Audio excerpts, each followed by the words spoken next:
I feel like nowadays everybody wants to be a coach. They want to be a health coach, a nutrition coach, a fitness coach, a life coach, a relationship coach.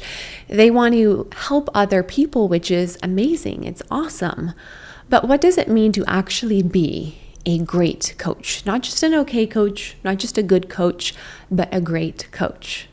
Well, we're going to be discussing all of this today with my special guest. There's one thing Don Saladino will get you. He'll get you results. How does Blake Lively work out? I work out with Don Saladino, trainer to the stars. He is a renowned fitness coach who has trained Hollywood's biggest stars for over 20 years. People like Reynolds, Blake Lively, and Hathaway, to just name a few.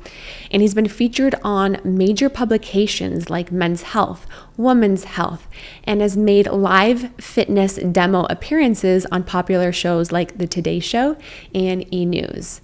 And in today's episode, we're talking all about coaching, entrepreneurship, and also how you can get superhero rock hard abs just like Don.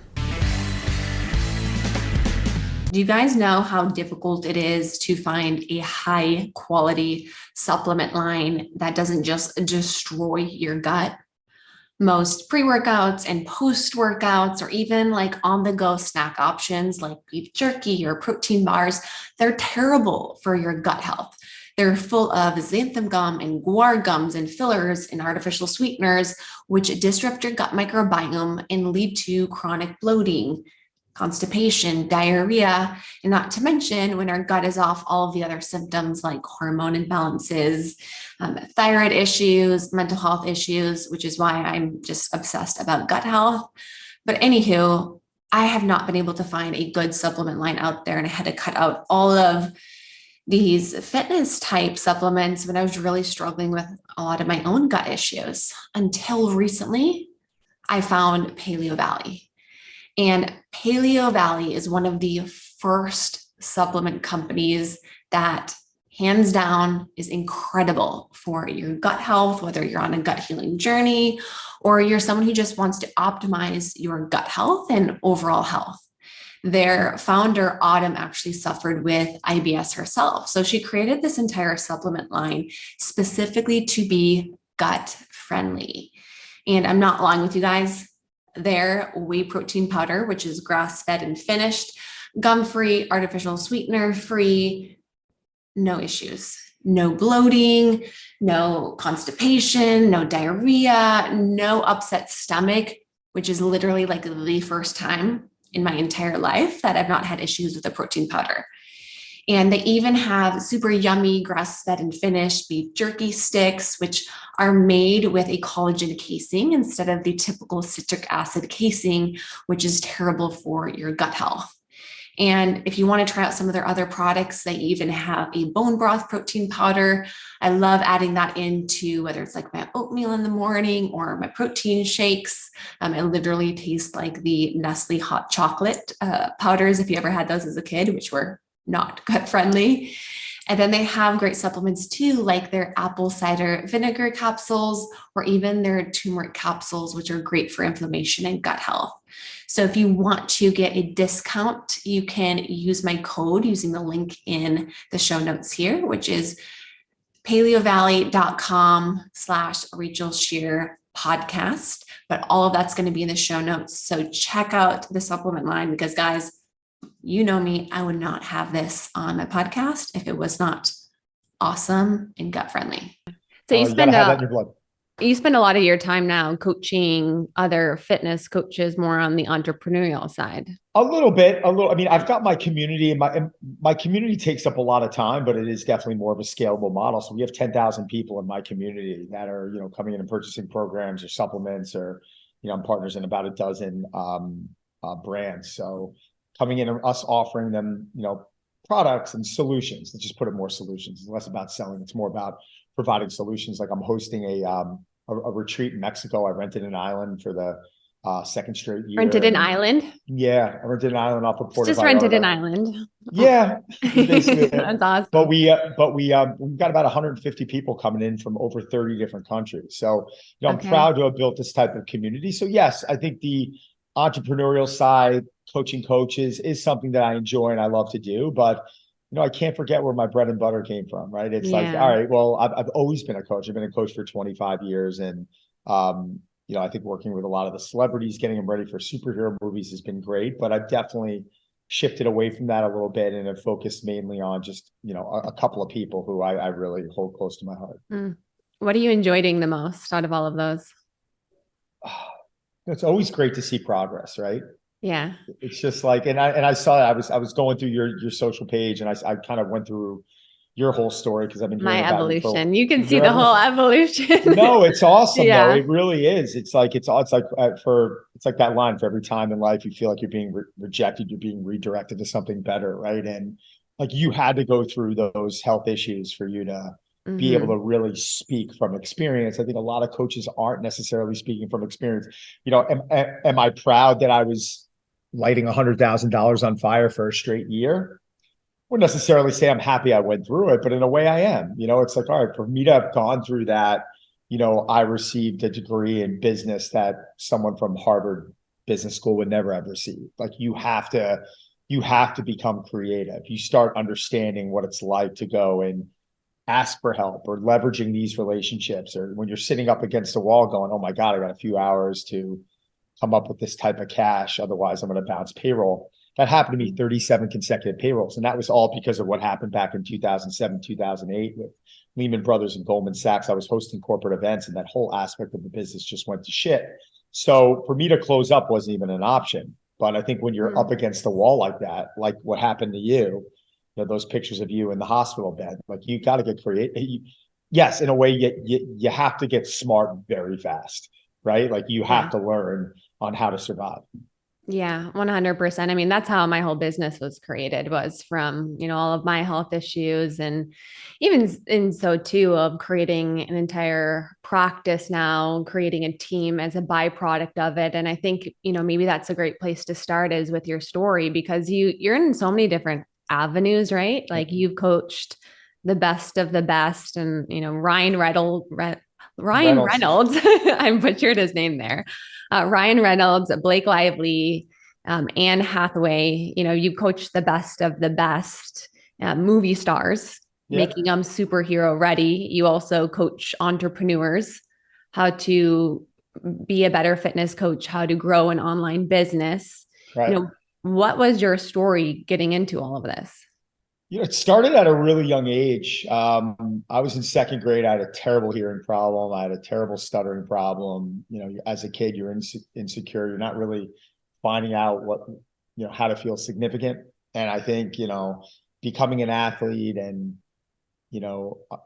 starting to get into the human body at a young age really allowed me to feel special. Right. And, that's where it started. And then, I came from a catering background. My family was in the restaurant business at an early age. So I really understood about customer service. I mean, they were, putting me into restaurants. I was working my first job at 7 years old, sweeping floors and cleaning toilets. And it's like, yeah, you're just never too big to do those sort of things. So I think these lessons at a young age, I'm most grateful for now, because I had to go through those tough times as a young kid, going home, upset to your parents and trying to figure it out. So I think when I found that level of significance, and I realized I had a good business sense, and I realized that I was athletic, I went off to college. I went off to college to play college baseball, played Division I baseball for 4 years, and really had a very great and successful 4 years. I think at that point it was like, what's next for me? And the human body, I was just obsessed with. So when I got into training back in 1999 professionally, in the back of my head, I always had this entrepreneurial chip. So it was like, what am I going to do with this? Right. Like I'm not going to be someone that's going to be training, at 50 years old. How am I going to, and listen, I'm 46 now. I mean, shit, it's creeping up on me, but, it's how my career has evolved over the last 25 years. You couldn't have predicted. I mean, there were no Zoom calls. There was no online business. There was no paid media spend. There was, even retreats and all these things just had a different, there was always different affiliation attached to that. So, I think when young coaches come up to me and they're like, what was your 5, 10, 15, and 20-year plan? You're like, all right, guys, like, did I put that together? Sure. Yeah. Am I completely split from that? Yes. And I think we get a little too obsessed with systems. I think we start listening to some really great people online who are very powerful and they have influence, and they're trying to talk to you about, I love cold plunges. You love cold plunges. Fantastic. But I think you'll admit that that's the cherry on the whipped cream, right? Like that helps. Yeah. It's helpful, but what are all the other things you would prioritize before that? Like if someone comes to you like, Rachel, I eat like shit, excuse my language, but I'm doing cold plunges. You'll be like, well, maybe we should start focusing on the nutrition a little bit more. Like, exactly. Yeah. Exactly. So that's kind of what I'm seeing a lot in the industry right now is that everyone's trying to adapt some sort of a process that someone else is doing that just might not fit in their schedule. And that to me is something that, I mean, I know in the morning for me, it's somewhat chaotic. I mean, I have a 15-year-old daughter who's going to prom in 2 weeks. And I got a 14-year-old boy who's like, loves baseball and, is into girls and all this stuff now. And so in the morning, it's not like, oh, I'm sipping green tea and meditating and burning incense. I'm like, get out of bed. Like, let's go. You didn't take out the garbage last night. I'm sitting there doing emails and eating my breakfast, trying to like get a kickstart on the day. So it's what works for you. In terms of coaching, right? So I love talking about what makes a great coach. And what I'm really hearing from you with everything that you're sharing too, is it's not just following some kind of a template, right? And I think we're always trying to learn these different programs and training routines and all of this. And we take even as a coach what works for us and we give it over to our clients. But at the end of the day, a lot of people can't maintain it in the long run. So what do you feel like is really missing from being a great coach? And also even too, what is the difference between, an okay coach, a good coach, and a great coach? Because what I'm really hearing is that adaptability. And for you, I'm sure you've been able to maintain. You just stole my word. Adaptability. Yeah. I was just about, and that's what it is. I mean, that's 100%. I mean, you're always going to meet someone who's a bit smarter, who can retain more information. But I think when you have the ability to take that individual coming in when they are in a specific headspace that's not positive, and you can literally flip them that day. I think that there's a lot of magic there, right? Like there's good trainers and there's good coaches. Like I feel like they're two different things. I know a lot of people who can go out and read manuals and learn everything about anatomy, kinesiology, and trust me, I've spent my whole life doing that, trying to do that, and that's great. But at the end of the day, if you don't have a palatable way to be able to deliver that information in something that's safe, fun, and they have to enjoy it too in the process, right? And I think I said fun. That's why I said fun. It's like you got to enjoy the stuff. It's like I honestly, I could write the best program on the planet, and like if someone hates it, it's like what's the point? So I really think you kind of stole my thunder there. Like you said, I gave you the answer. I love it. I'll take it from you. But like adaptability is definitely the key. And I think also a good coach has to be patient, because I think there's things that a good coach has to go through. Like I've trained over 40,000 1-hours in my life. It's a number I'm very proud to give. That's a lot of 1 hour training, 1 hour, one-on-one sessions. And I did that over, a lot of therapy too, I bet. It's a lot of therapy. It's over 20 years, but I had to clean up weights. I had to go into work some days when I owned one of my clubs. I was going there like 3:45 in the morning. That's early. But when this client's paying you X and your rent is, the last year at my club, my rent was $750,000 a year.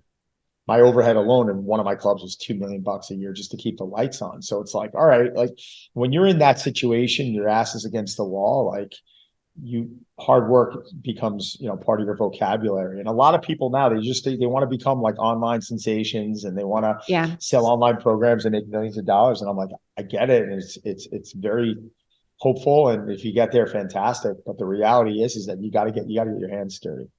Yeah. And it sounds like for you too, discipline's just been a part of your work ethic since you were a young kid. And that's something I can speak to. And part of because I was never the best at anything, like ever. I was like the person who was like, you're good, but you're really not the best. But I wanted it more than anybody, whether it was like dance team in high school, grades, getting into Baylor to get my nutrition and dietetics. Like I was like never the person chosen first. So I learned along the way that if I wanted to get the result that I wanted, I had to bust my ass that much harder than the people who were more talented than me. So for me, that's what's created this insane work ethic, and why now I get everything that I ultimately want in my life, because I know 100% that I'll bust my ass and that I'll get there. And I don't rely on the fact that I'm the best ever, in anything. I rely on the fact that I have a hard work ethic. So I was curious. Well, that's the one thing you can control, right? I mean, and I think we're cut from the same cloth here, because the one thing I saw that I was able to control was that work ethic, and was, even with my own fitness, it's like, all right, like I've been on a dozen magazine covers. Like I've been in Muscle and Fitness twice in the last 3 years. Like that is not through genetics. That is not through, like, that's from allowing myself to be in the right place at the right time. It's where I'm allowing myself to really be humble and network with the right people. It's a lot of hard training. It's a lot of nutrition. It's a lot of, it's just a lot of all that good stuff that you just have to repeat and do over and over and over. It's resiliency. It's how many failures did you have? How many failures did I have? Like I was talking, you mentioned Ryan Reynolds earlier. I was talking, to him about it the other day, and he was like, oh my God, he openly admits that he's failed, so much more than he succeeded. And now in his 40s and now in my 40s, we're both finding this level of success. And not saying we weren't successful in our 30s, but it was a different type of success, right? I mean, it was a lot of hitting your head on the wall. And now you start, as you age, you start figuring out, like, what decisions am I making? What balls am I throwing in the air? Rather than just keep giving yourself opportunity and you're diluting the main objective. It's like, all right, saying no becomes a very powerful thing. Like, you know what? Unfortunately, I appreciate the invite, or, I would love to come speak here, but I got to focus on, other things that are just that I need to prioritize now. I think it becomes very powerful when you're at the point in your life when you can start saying those words. You can start saying no more. Yeah. I love saying no. That's my favorite word. I feel, I've gotten better at it, right? And I think oftentimes too, in your early stages of entrepreneurship, you're like a yes man. You're like, you want to come speak? You're like, yes, yes, yes. You want to come on my podcast? Yes, yes, yes. And there becomes a point where you're like, holy, I have no time left to myself. I'm exhausted. I'm burnt out. And I found myself in that place before. And it's like, okay, I need to actually start saying no. Right. I need to actually start saying no to different things. And I think it's like that fine line of trying to figure out where it is where we start to begin to say no to a lot more things ultimately in our life. 100%. But I do believe in the beginning, you got to say yes a lot, right? Like, and you did it. Like I'm sure there's a point where every opportunity, you want to come speak, you want to come on this podcast? Yes, yes, yes, yes, yes. Yeah. You got to do it. That's part of the path. I mean, I was talking to a young coach called me recently, and he was like, well, and I've told this story, so if someone's out there hearing it again, you can phase me out. I haven't. Now. But you haven't. But he was saying, he's like, I charge, X amount of bucks an hour, like $600 an hour. I was like, oh, that's great. I'm like, how many clients are you training a week? And I'm forgetting the number now. He was like 3 or 4. Like, well, how many sessions? He's like, well, they each do 2. I'm like, so you're doing, 3 clients, 2 sessions a week, which is 6 sessions. He's like, yeah. I'm like, well, what are you doing with the rest of your day? And in a way, he broke something down, but like the reality is he was playing video games, because what he fed me was a bunch of bullshit. So I just said, listen, man, I said, why don't you try cutting your fee down a third? And he said, why would I want to do that? The idea is to work less and make more. I was like, dude, man, you haven't earned your stripes yet. I'm like, you have to give yourself opportunity, make less, work more right now. Because I can't tell you, like the contractor who built my club was a client. The opportunities that I have, like I'm writing the Deadpool program right now. It's from a client. Like these opportunities, almost every opportunity I had, fundraising. I raised 1.3 million for my first app company. I did it in 5 days through clients. My second gym, I raised $750,000 for. Through clients. My first gym, I raised $5 million through people that I was surrounded with, through putting myself into this environment, in this situation. And the point of my rant is not to, like, I'm not showing off. I mean, no, I've trained Mike Bloomberg. The guy's worth $70 billion. Like, there are very successful people out there. I'm very humbled by that. But giving yourself the opportunity to make connections, it's an art that's lost. Yeah. It really is. I mean, even I look at my kids now and they're like texting people. I'm like, why don't you call them? Like, this text message it's going awry right now. Like, I'm reading, you're showing me the text, you're asking me how I would interpret it. Like, it doesn't, I think you got to pick up the phone and you got to hear this person's tone. These are things that are lost. Yeah. Why do you feel like that is though now? Is like people are allergic to hard work, discipline, and everyone wants to be the entrepreneur who can make a shit ton of money, work as little as possible. I've even been on a business coaching call with someone who has never even been a coach in their entire life in nutrition, wanting to become a nutrition coach, but says she wants to have a business that she doesn't work for the business that she can step away from. And I'm like, we kind of have to stagger it here, right? Like we need to coach people and you have to be a really good coach because coaching is not easy, right? Like it's one thing to be able to coach somebody who's like you, say, hey, this is what's worked for me. This is what I can do for myself. It's completely a whole nother ballgame when you have someone who's the opposite personality type as you, opposite thought processes as you, and you have to be able to coach that person. And in my opinion, that's what makes a good coach is you can help people who are very, very different than you, that come from very different upbringings than you, and help them create change in their life. But I think we have this epidemic where people are allergic to hard work. They walk in with a bit of an entitled mindset right off the get-go, and they don't want to have to go through what is really that nurturing period that you have to be in. You know what? I mean, I think a lot of the people that I know that really work hard, they have some type of a story, right? Like they have some type of a hardship. Like I know yours through health issues you had in the past and through the fact that, was there a little chip on your shoulder probably at some point? Sure. I would guess yes, right? Like, was there a chip on my shoulder? The guess is yes. Now, without jumping into family, I also think a lot of it has to do with all right, my parents were in my face with work. My grandfather was like, get to work. It was like a blue collar, Italian family that was in the restaurant business. And the whole goal was you work hard. There was no work less, make more. That didn't really, no one really understood that concept. I do think some of it comes from upbringing. I think some of it comes from the people, and I'm sure someone's going to jump on me and say, well, I didn't have an upbringing. No, I'm saying most of the time it could come from that. It could come from the environment that you're surrounded in. I think a lot of it today is coming down to the fact that people are seeing social story media every day. Yeah. I think every day someone's opening up their phone and they're seeing a story of a life that they want to emulate.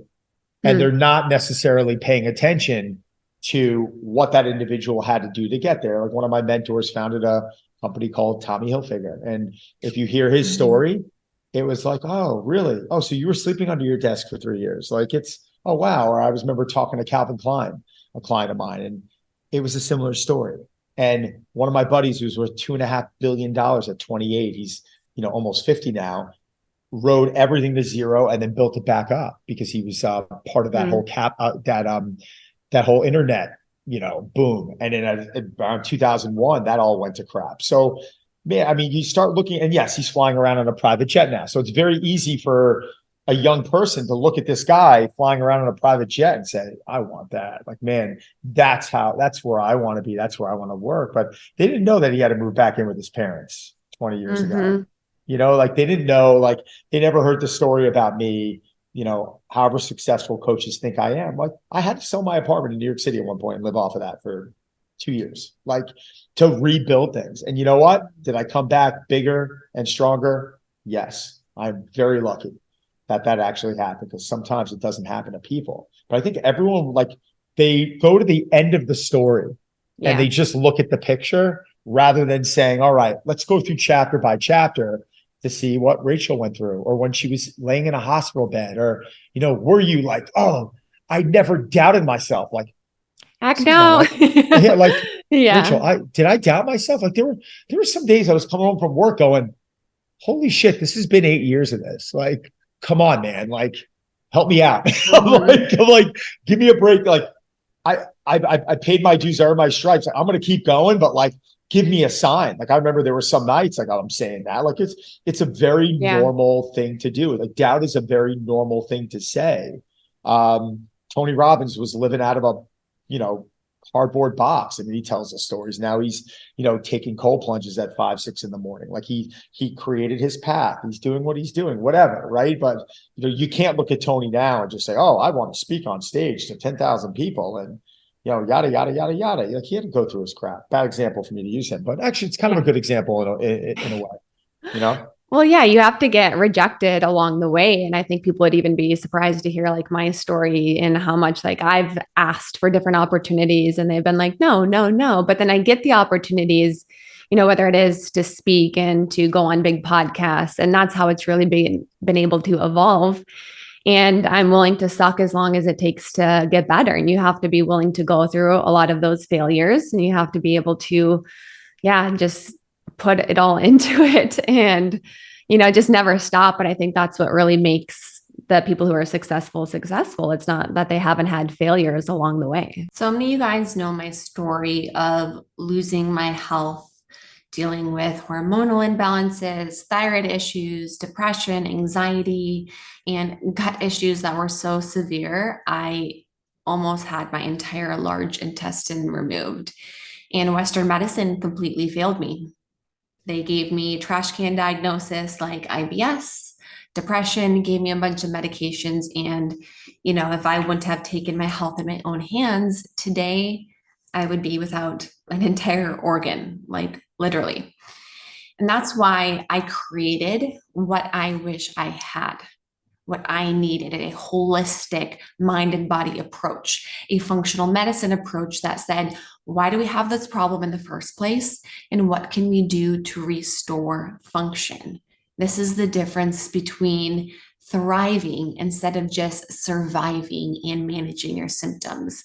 So if you're somebody who is sick and tired of being sick and tired, dealing with stubborn gut issues or hormonal imbalances or weight loss that you feel like is not moving anywhere, or thyroid issues and autoimmune condition, there is hope. There is another approach. And me and my team of registered dietitians, we want to help you.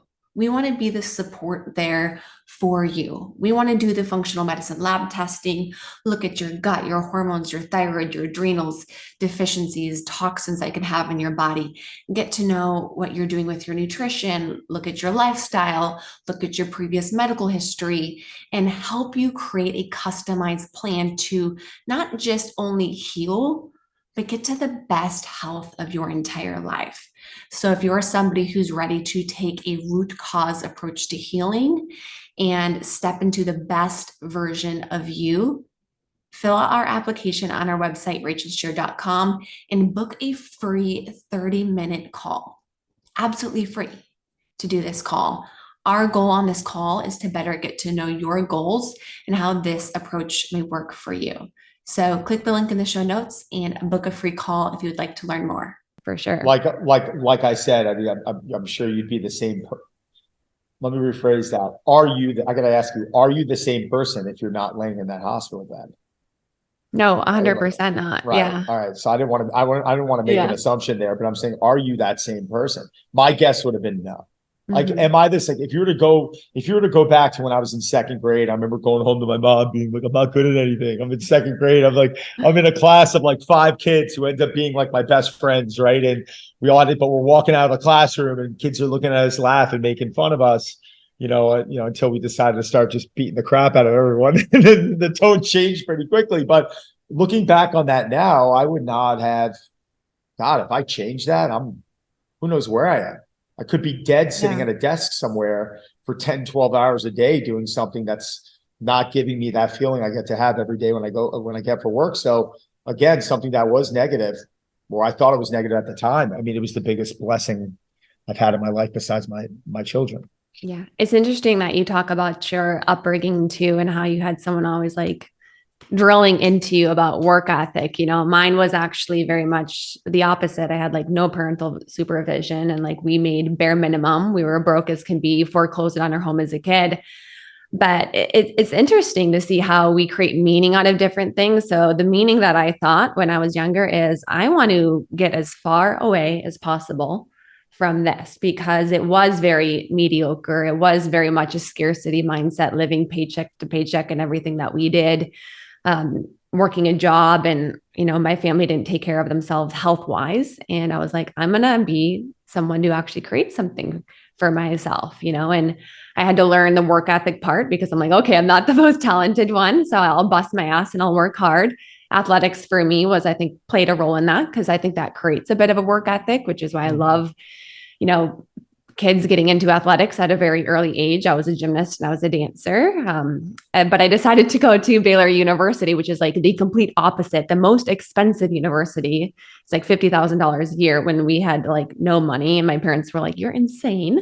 Why would you go to that? You could go to even like a public university. You could go to like Texas Tech or something like that. I was like, no, I want to go to the private Baptist university because it is the exact opposite of what we grew up in. Went into like massive student loan debt. But for me, it was like that chip on the shoulder, but from like the opposite standpoint of like, I want to go this complete other direction. But it's interesting to hear either like the pressure sometimes that's put on us from our parents to really teach us like work ethic, or even the meaning of like, you know what, I didn't come from any of this, but I'm going to be the one. And we get to choose in every single moment of like, what is the meaning of what it is that we're walking through. Right. I mean, you just remind me of like being a parent. It's like, in a way, you're being a coach. You really are. It's like the toughest clients that I've ever had in my life are my kids. I love them to death, but it's when they're your own children and they're going through tough things, it's tough. Like when you got to get on them, it's tough. We've got a great relationship with our children and they're great kids, but you've got to stay on that, right? Like, and that's something as a parent, that's a choice that I make, right? Some parents want to, let their guard down and not take that seriously. And I do believe, I'm like, no, you've got to call them out on their crap. You've got to, this morning, my daughter, she's supposed to do the dishes. She didn't do the dishes. So I got on her case. Like I'm not going to back off that because I feel like if I do, my goal for my children is, yes, I want them to respect people. I want them to be kind. I want them to be hardworking. Success is, as a parent, you always want success for your kids, or hopefully your parents that do. But, if it doesn't happen, just let them be passionate about something. So that's really, I think, mainly what I'm trying to teach them, in hope that one day you turn around and you see that they feel like they have passion and purpose with something. Like you have passion and purpose. Like Dr. Gabrielle has passion and purpose. I have passion and purpose. Like we love what we do. We love helping people. When you asked me earlier, like, what's the thing that excites you? Like, I still get excited when someone turns around and they're like, I lost 50 pounds. Or, oh my God. Like I could never take a picture of myself. And, now I'm confident. Or I walked into a party and look at me. And it's just like, oh my God, like that to me is like, in a way, you're helping to give someone this new life. And I think that'll always be what drives me. Now, being successful and making money and doing these things that we all want to do and we all like to do, that's part of it, but that's not the main objective of the business plan. The business plan really is to focus on the things I need to be doing to enable that to happen. It would almost be like, all right, are you going to get on a scale every day and weigh yourself? I'm like, well, let's focus on the principles that we need to get ourselves to the point where you want to change your body composition.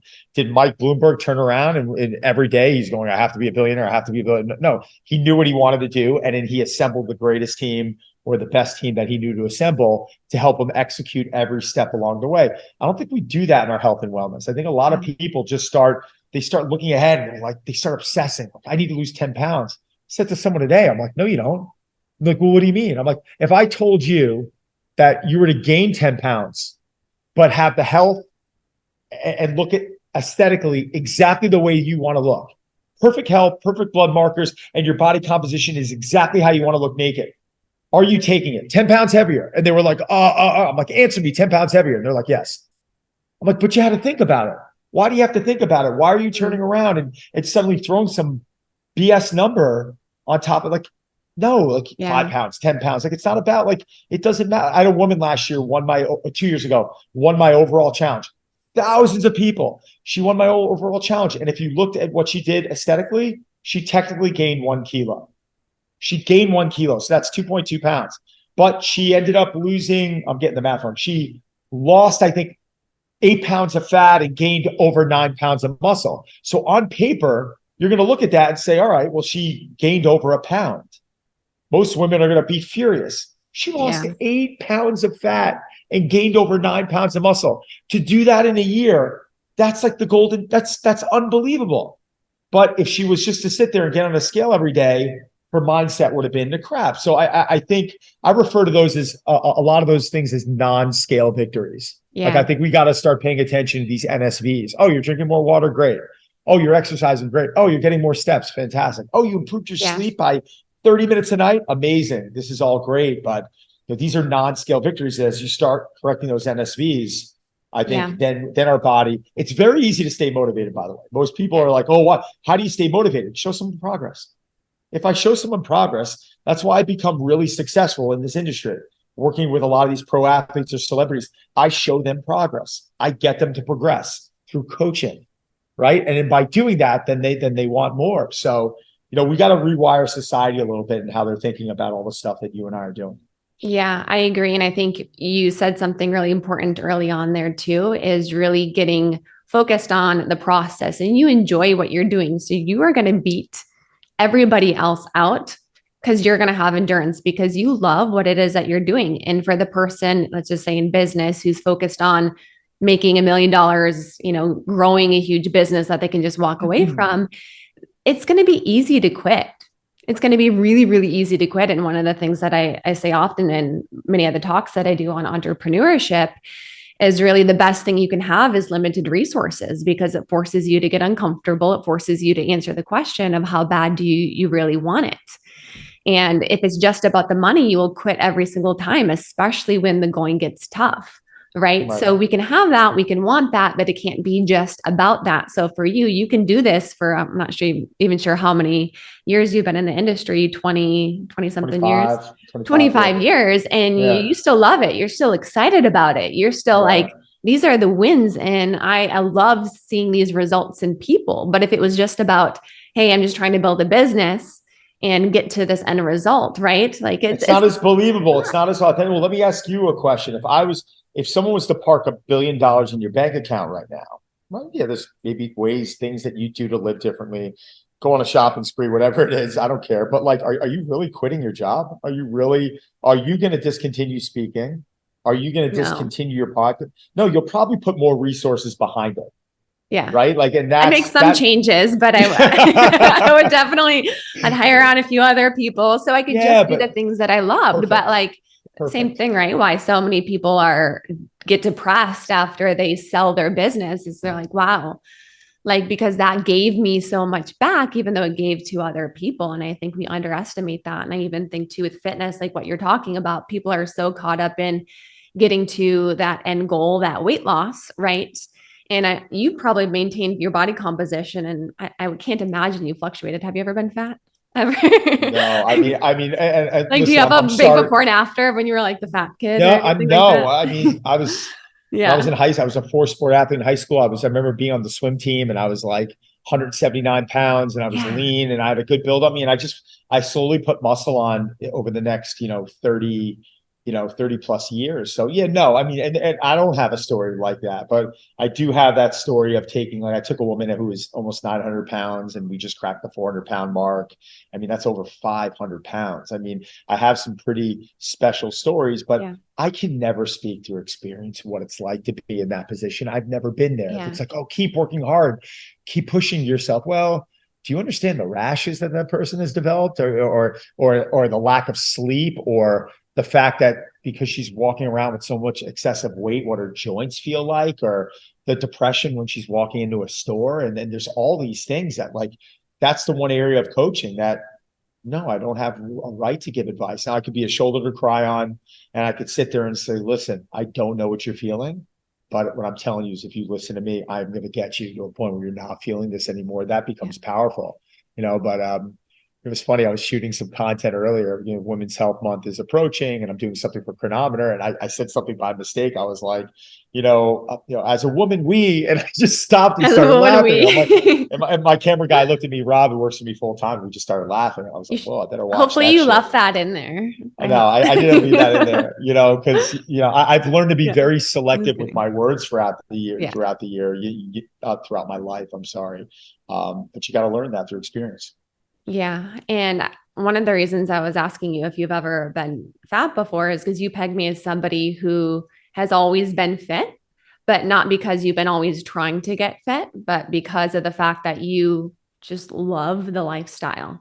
And I think that's exactly what it's about. I've been able to maintain my body composition. I'm not like I was when I was competing in bodybuilding, and I have no desire to, because that actually wasn't healthy. And that's what led to a lot of my health issues. But I have not lost a six pack. I think since I was probably let me jump in. Some might actually think you look better now. You know what I'm saying? Because I think I look better now. I think I saw a bodybuilding picture of you. I think I saw something that you posted sometimes I've worked with a lot of competitors. They get very withdrawn. Yeah. Right. It becomes a little unhealthy. I mean, it's the same thing I say to my wife. It's like, it's good to look fit. It's good to look athletic. It's good to be healthy and tight. But I think at a certain point too, listen, to each his own. I think it's all preference, right? But absolutely. Yeah, I like the way I look better now, but I also can easily maintain this lifestyle. It's not work for me, right? Mm-hmm. And for the person who is trying to punish themselves to fit, I think that's also a part of the problem. Is it's a punishment mentality. For me, it's actually a reward when I'm like, oh my gosh, I'm done at sitting on the computer all day, which I love my coaching, but I'm like, okay, I want to get up and I want to move my body. And it's a reward for me to get outside, to go work out, to go lift weights. I enjoy the food that I'm eating. I eat steak. I just had steak for lunch. I enjoy the food that I'm eating, and I eat real whole food. And it's not restrictive for me to do it all. I thoroughly enjoy the lifestyle that I live, and I can easily maintain it versus, when I was in bodybuilding, in that period of my life, it was taking away from my life. It wasn't adding to it. And, for being able to maintain it, and we see so many people who are yo-yoing all over the place, right? Mm-hmm. They're yo-yoing with their diet, they're up and down. They're like, how can I maintain this in the long run? A question I always like to ask them is, are you actually enjoying what it is that you're doing? And I guarantee you this, every single time they'll say no if they can't maintain it, right? Or their mindset is really coming from the place of, I'm trying to punish myself to fit. I'm trying to shame myself. I did something, they punish themselves after they ate something bad. And it just becomes, and this is a whole toxic relationship overall. So I think you're a testimony of someone and why you've been able to maintain it. And I'm sure help people is you got to like what you're doing. You got to like what you're doing, but you also got to understand what are you relating success to? Right. For me, God, I was in Nashville last weekend on a hockey tournament. And oh my God, I never drink. I don't party. But for a few days, we went out. We had a good time. Wasn't anything crazy. Came back. I felt a little off on Monday. But I wasn't thinking I gained water. I didn't even weigh myself. I could care less. I'm just all right, how did I feel after the workout? How was my nutrition that day? I'm back. Right? Not someone's been out of it or injured for a month. They're suddenly thinking, how long is it going to take me to get back? I'm like, wrong question. You're back after that first day that you commit that you're back. If you just rinse and repeat every day and you can actually enjoy it. I love how I feel after I train. I love how I feel after I eat. I love how I feel after I get a good night's sleep. I love how I feel after I do cardio or go for a walk or something. I love how I feel. And when we start relating success to a feeling, that becomes really powerful, because again, you might gain 2 pounds like my friend, my challenger Olivia did, but the reality was that she lost 8 pounds of fat and, put on a significant amount of muscle. Again, it's getting back to what are we teaching?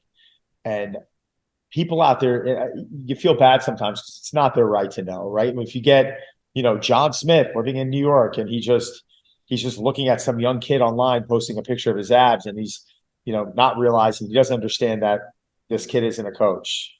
That he doesn't understand that this kid has no training background. He doesn't understand that this kid is just giving him what's worked for him. And sometimes it works, but other times it gets frustrating, because I think the template, I hand out templates every month, every sure, I give you a template, but there's also a coaching component tied to that because I have to show you how to call audibles. Like I have to tee like, okay, this isn't going to work for you. Like you're having ACL issues. No, we're going to get rid of this right now. Have you been approved? Have you been cleared by your physical therapist or your orthopedist? Yes. All right. This is probably what we want to stay away from. It's probably less knee dominant. It's more hip dominant. If you have any access to machines or things that we may want to go to, that's going to be a little bit safer. So again, that coaching element, as you know better than anyone, I mean, it'll never be replaced. Coaching and entrepreneurship. That's what's sexy these days. Everyone wants to be a coach and everybody steps into a coach. And what's also insane about social media too, and this will be my last point about all of this, but you can post something online and people will like it. And that makes people think that they should be a coach and that they're going to be able to help a ton of people just as a byproduct of that. And that's what's kind of a little bit backwards about social media. Yes, it's always that comparison and seeing the end result because nobody posts.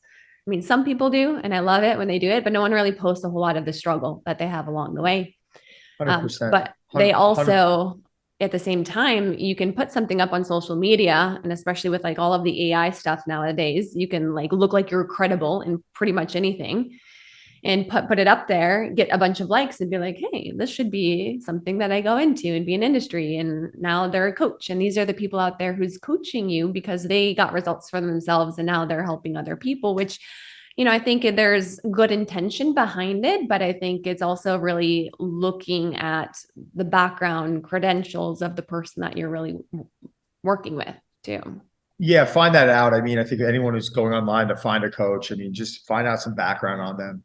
What's their experience been? Have they been on a floor? Have they, are they a medical? Like I can't, there's a lot of people out there. Like you have an extensive background. You have earned those credentials. There's a lot of people that haven't earned those credentials and are trying to talk or play doctor. It's like that's difficult sometimes to listen to, but I think as society, we have to do a better job in asking those questions, and not just falling into this pit of like, oh, this looks cool, let me go with it. It's you're going to ask questions if you're going into buy a car or buy a home. Like I'm sure there's questions where you're not just going to look at it from the outside and go, oh, this looks like a great house, I'll take it. Like it's not like there's some what are the taxes and what are you start looking for water lines in the basement. Like, have there been floods down here? Like, well, why does it smell damp? What's the have there been issues in this home? What's going on? And you start asking some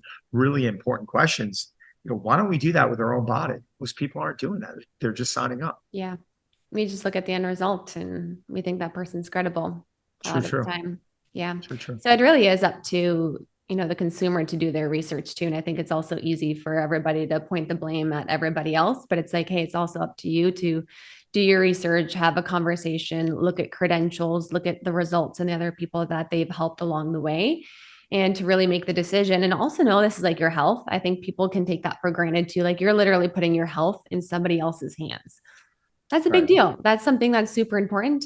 So do your research, pay attention, and that's what's going to really help guide you in picking the best coach that's out there for you. Totally agree with you.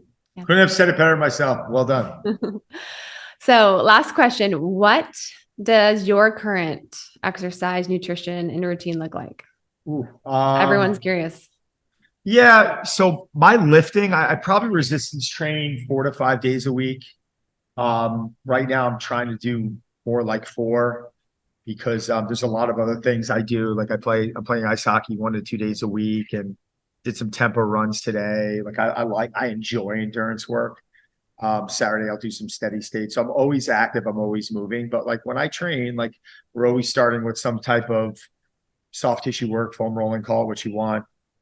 I'm always going into a section of my training that I like to call practice. So it's working on areas of my body that need to be improved. And that's not aesthetically, that's from a movement standpoint. So, if I'm working on thoracic extension, rotation, hip flossing, could just be hanging from a pull-up bar. I'll always set up like 3, maybe 4 movements before my training. And I'll do 3 to 4 series of that just to get my body to open up. And at that point, it's, like taking somewhat of a power building approach. I always like going pretty heavy on that first lift, And then the rest is, hypertrophy work, but we're doing a lot of unilateral work also, getting a lot of stability in there. And that's it. And, if I had a hockey game yesterday, I did tempos today, and I'll do some cardio again on Saturday right now. This has changed throughout the year 100%. I mean, through the winter, I was training 6 days a week and playing hockey a lot. And sometimes I overreach because I'm a lunatic and that's what I do. And it's like, as a coach, you got to pull it back. Overtrain. Yeah. Just like, Yeah, I don't really same. I call it overreaching. Overrated. It's like, because I never really, I won't get to the point of where I'm like, where my heart rate like goes up 10 beats a minute, but like, I'll start being like, all right, this just isn't right. Like I shouldn't have 400 pounds on my back when I just played 3 games or 4 games this week. Like something's got to give. So I'll start feeling myself overreach, and then I got to pull back the reins. But overreaching is important. Like if we just stayed in this, if we just stayed in like the blue zone all the time, like we're not pushing our body past a certain point. Like I think overreaching is important, like getting into that red and exhausting ourselves. Like I swam with Jay Redmond last year with this Navy SEALs, and we did that swim around the Statue of Liberty up the Hudson, which was an incredible experience. And I'll do that again with Jay this year. So my swim training has to start soon. So, but again, I love it. I mean, I'm not going to tell you every day I show up like, let's go. Like, I'm going to tell you sometimes I'm sitting there going, oh man, really? Like, this is like Monday. Like, this is going to be brutal, but you know what? I'll get through it. And I've never in my life, never walked out on a session. I think there was one time in college where I was like, this is stupid. I'm going to come back. I'm going to go take a nap and come back later.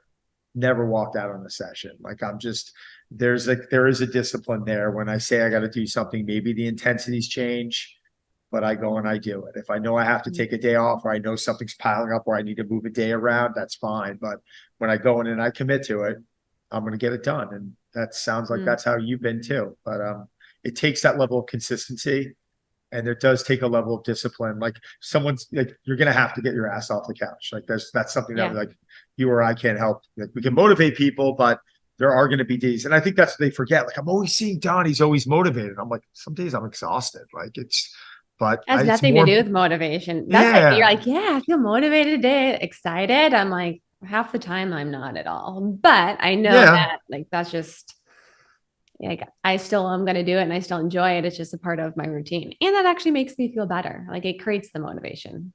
What did you do today from a training standpoint? I'm curious. I did legs. I went into the gym. I did leg press. I did the leg press. I did dumbbell RDLs. I did some glute thrusts for ever booty building, some band work. Probably did not warm up quite like you did. That's probably my area of weakness. I'm terrible at warming up and stretching, huh? Yeah, but I mean, I would also a lot of, especially women will come in and they are, what's the word I'm looking for? They are flexible, right? Or they are hyper flexible. And most I was of a the gymnast, time, so you like, so it's not like your flexibility probably isn't an issue. I mean, the question, maybe it's a stability thing. Like, I don't know. I mean, we would have to look at you, but you're probably fine. And again, if someone's coming in and they're like Gumby, then we don't need to stretch. Like maybe we just need more stability. And that's what I try and explain to people. Like maybe you are one of those. So wait, your lower back is the thing that kind of gives you some issues? Yeah. I have an anterior tilt. So it is like the psoas that's pretty tight. And when I was just getting into bodybuilding and like I had a bit of an ego in the weight room, and I feel like we go through that period where like, I just want to see how much I can lift. Yeah. I was squatting 225 and I think I weighed 110. Wow. And like, I'm talking about 3 sets of 10. Like I was strong. That's good. My low back took a hit though, for sure. Like some compression there. So that's the only thing that gets me. And I no longer lift as heavy as I did. It just was like that one period of my life. And early 20s, you can kind of like push yourself. You have no injuries. There's nothing. You're like, oh, this is awesome. And just training with other bodybuilder dudes who made me do stupid stuff.